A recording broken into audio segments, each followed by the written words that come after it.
ole kan halel mai mizo idol tura ring tunga ber ani ti la kan soi suli ni rin lo ni mo views nga ka soi lo mizo idol ni tura ring tunga tiang nei pui top 5 fa intingeron chat kan ngai thang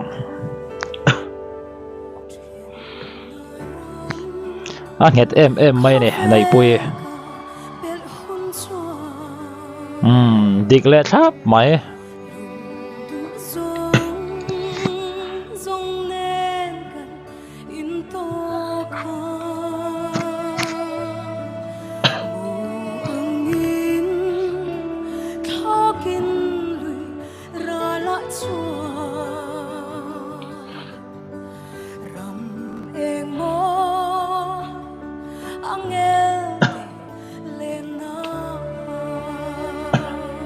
nal vòng vòng khóc mày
hẳn môi vòng vòng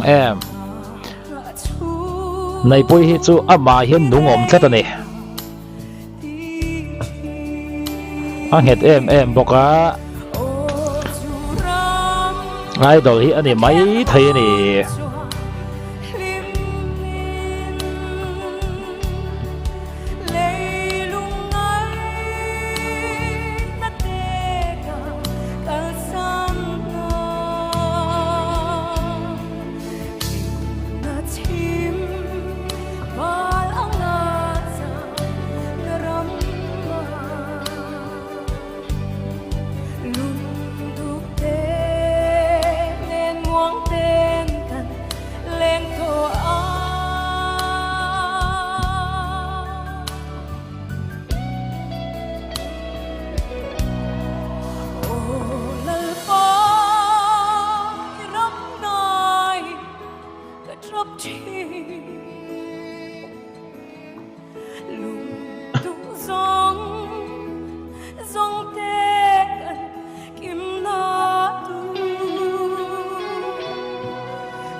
này pui ron sai chale khop maya hani le Emmanuel ne pui le Emmanuel hi me zau idol tura ring tu an tam berti thai ne thing pon is se nei pui te hi chu an che sual thut ani lo chu anin